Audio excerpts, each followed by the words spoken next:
ভাত নিয়েছি, বড়া ভাজা, কালকে ইলিশ মাছ আছে, কালকে মাথা দিয়ে মুগের ডাল, এই খাবো।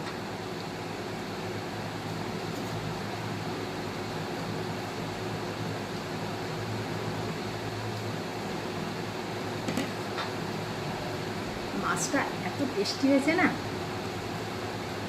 জাল দিয়ে রেখে দিয়েছি, সকালে বাসি মাছ দিয়ে খেয়ে নিই। খুব টেস্টি হয়েছে, আর এত খেতে ভালো লাগবে না। আর ইলিশ মাছ বলে কথা,